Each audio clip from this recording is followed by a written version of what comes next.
Friends, welcome all of you मार्गदर्शन the learning world में। प्रस्तुत है पार्ट 4। तो चलिए शुरू करते हैं आज का वीडियो।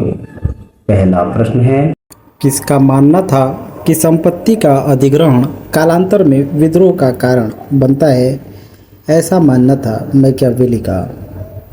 अगला प्रश्न है, किसने राज्य का इस प्रकार वर्णन किया है कि यह संपूर्ण विज्ञान में साझेदारी है, संपूर्ण कला में साझेदारी है, प्रत्येक सद्गुण और प्रत्येक पूर्णता में साझेदारी है?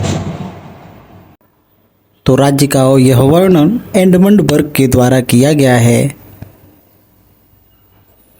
अभिजात सिद्धांत से संबंधित है पेरेटो और अनुदारवादी सिद्धांत से संबंधित है बर्ग। प्लेटो ने अपने आदर्श राज्य की कल्पना किस पुस्तक में प्रस्तुत किया था?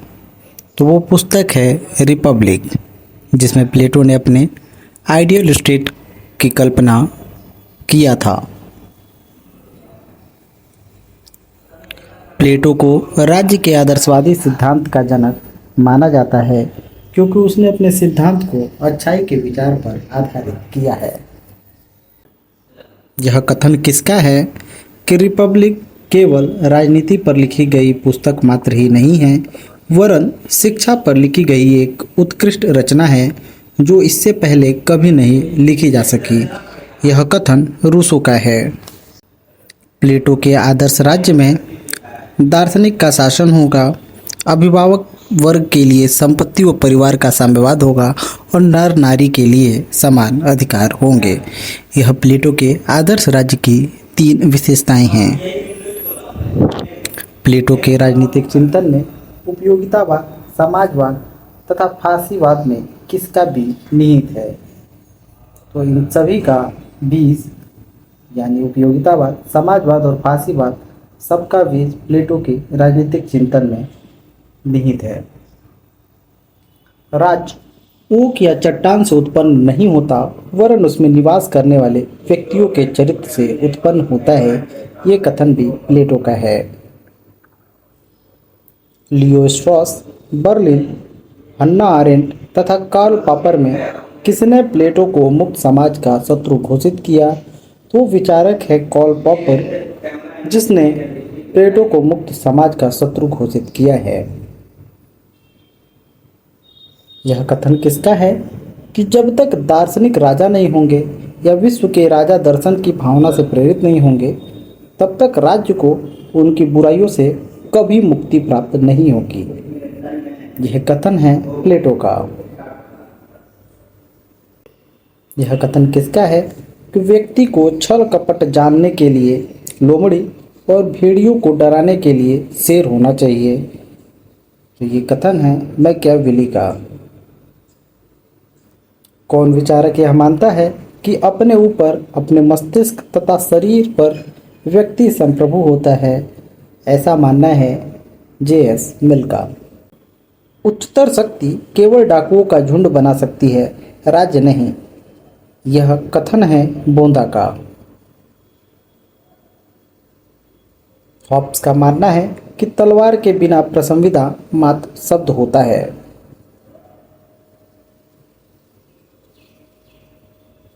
राज्य का कार्य व्यक्ति में आत्मनिर्भरता की भावना को नष्ट करता है, उसके उत्तरदायित्व को कमजोर करता है तथा उसके चरित्र को कुंठित करता है।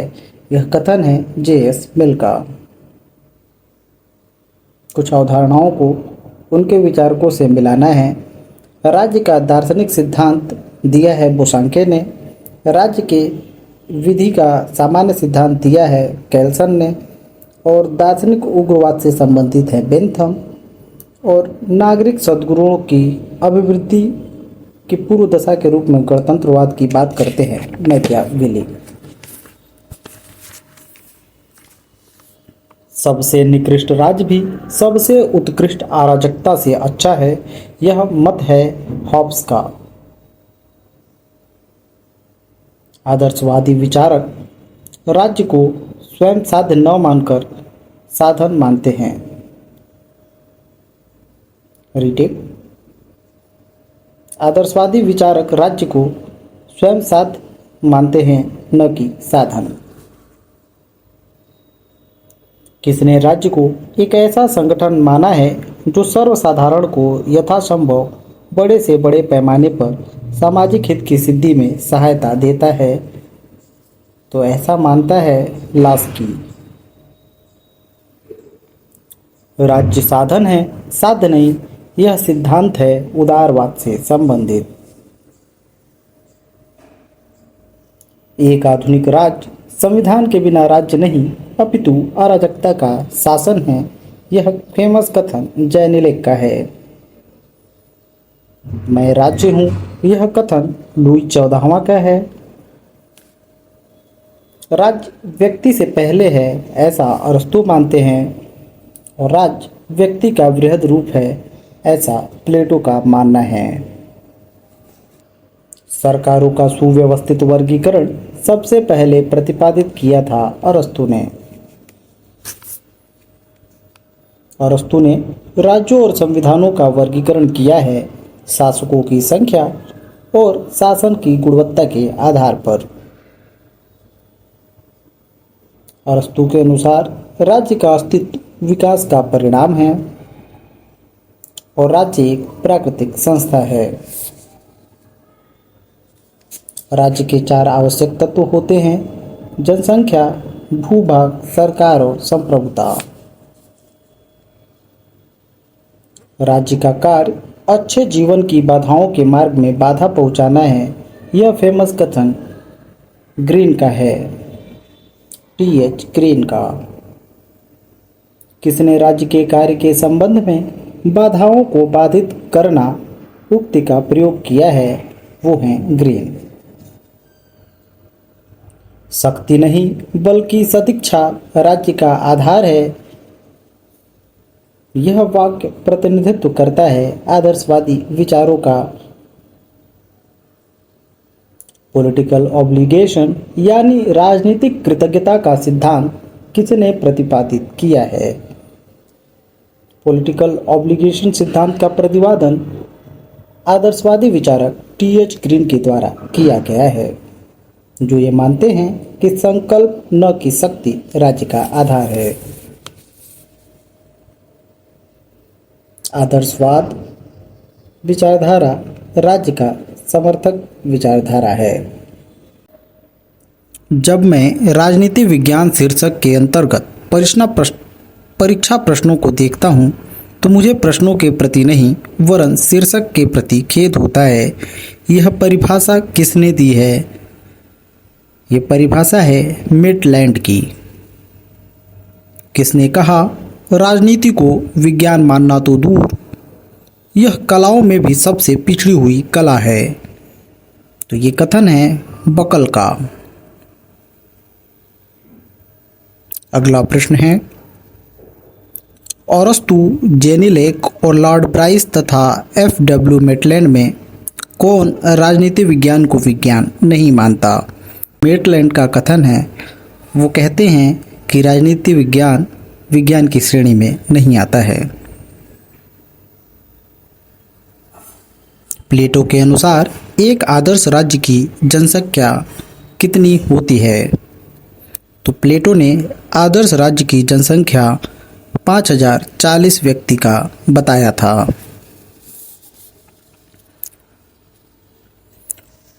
वुड्रो विल्सन के अनुसार कौन कार्य राज्य का ऐच्छिक कार्य है? तो श्रम कानून बनाना राज्य का ऐच्छिक कार्य मानते हैं वुड्रो विल्सन। राज्य न ही ईश्वर की रचना है, न ही श्रेष्ठ शारीरिक बल की, न ही प्रस्तावों एवं संवेदनों की कृति है, न ही परिवार का मात्र विस्तार है। यह कथन गार्नर का है। मैकाइवर के अनुसार राज्य को साहित्य एवं कला पर नियंत्रण, पुस्तकालयों की व्यवस्था, कानून व्यवस्था का प्रबंध तथा प्राकृतिक संसाधनों का शोषण में कौन सा कार्य नहीं करना चाहिए? तो मैकाइवर के अनुसार राज्य को साहित्य एवं कला पर नियंत्रण नहीं करना चाहिए। राज्य एक निश्चित भूभाग में जनता द्वारा कानून स्थापना के लिए संगठित समूह का नाम है। यह कथन है विल्सन का। विल्सन कहते हैं, राज्य एक निश्चित भूभाग में जनता द्वारा कानून स्थापना के लिए संगठित समूह का नाम है।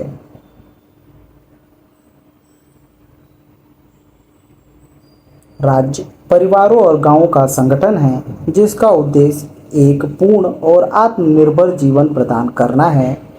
इस उद्धरण के लेखक हैं अरस्तू।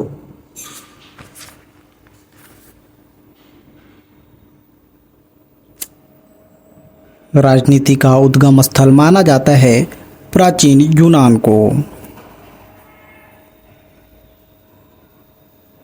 राज्य परिवारों तथा गांवों का एक समूह है जिसका लक्ष्य एक पूर्ण तथा आत्मनिर्भर जीवन की प्राप्ति है।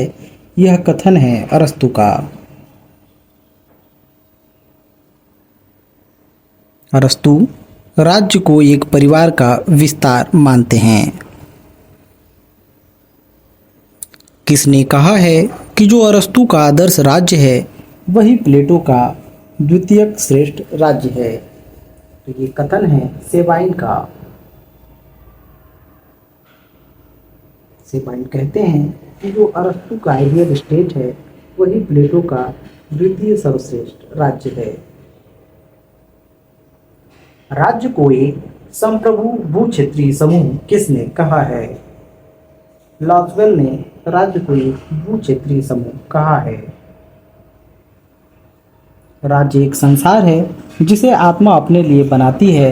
यह कथन हीगल का है। एक राज्य जो अपने नागरिकों को अधिकतम सामाजिक सुविधाएं प्रदान करता है वो कहलाता है कल्याणकारी राज्य।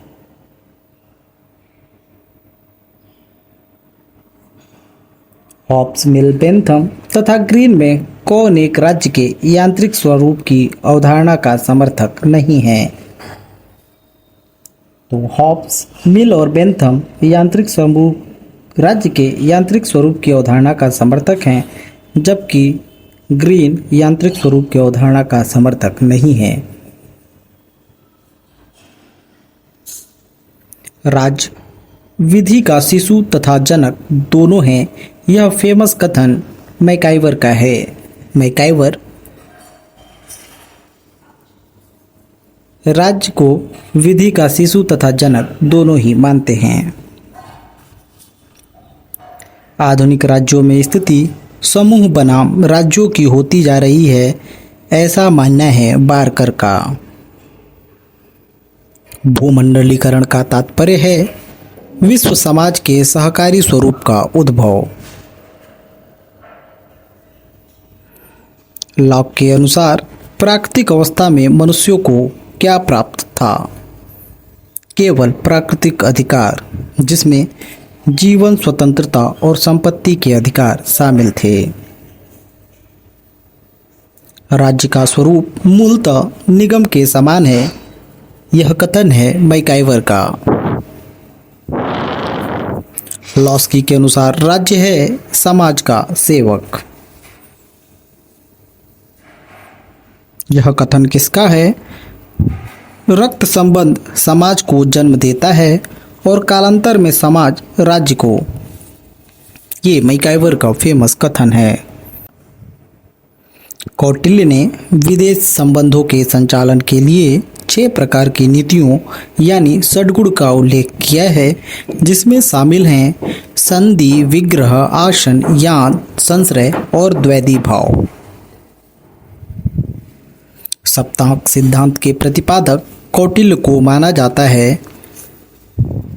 अर्थात कौटिल्य के अनुसार राज्य के 7 अंग होते हैं, जिसमें सम्मिलित हैं स्वामी, अमात्य, जनपद, दुर्ग, कोष, दंड और मित्र। मनु की 60 गुण नीति में शांति, व्यवहार, संश्रय तथा विग्रह में क्या सम्मिलित नहीं है? तो मनु के 60 गुण की नीति में शांति, संश्रय और विग्रह तो सम्मिलित है, लेकिन व्यवहार सम्मिलित नहीं है। राज्य का सर्वाधिक महत्वपूर्ण तत्व किसे माना जाता है? संप्रभुता को राज्य का सबसे महत्वपूर्ण तत्व माना जाता है। किस विचारक ने अपने चिंतन में राज्य और समाज में विभेद नहीं किया? तो वो विचारक हैं हीगल। पेरेटो, मैकाइवर, ब्राइस तथा चार्ल्स मेरियम में कौन समाज एवं राज्य में विभेद नहीं करता है? तो समाज एवं राज्य में विभेद करते हैं पेरेटो, ब्राइस और चार्ल्स मेरियम, जबकि मैकाइवर भेद नहीं करते हैं। सभी कुछ राज्य में निहित है, राज्य के बाहर कुछ भी नहीं, राज्य ही सर्वोपरि है, यह विशेषता दिखलाई देती है सर्वाधिकारवादी व्यवस्था में। यह किसने कहा था कि राज्य के बाहर कुछ नहीं है, इसके विरुद्ध कुछ नहीं, इसके ऊपर कुछ नहीं, सभी कुछ राज्य में निहित है? तो यह कथन है मुसोलिनी का, जो एक सर्वाधिकारवादी नेता थे। सर्वाधिकारवाद में व्यक्ति की अपेक्षा अधिक महत्व दिया जाता है राज्य को। राज्य एक नैतिक संस्था है जो मनुष्य के पूर्ण नैतिक विकास के लिए अपरिहार्य है। यह वक्तव्य का संबंध है आदर्शवादियों से। कार्ल डाइच, गुरनार मीडल, लेनिन तथा रूसो में सॉफ्ट स्टेट के विचारक से संबंधित हैं गुरनार मीडल। आज के लिए इतना ही, मिलते हैं अगले वीडियो में, तब तक के लिए नमस्कार। ठोक लीजिए महाकाल का, ठोक लीजिए।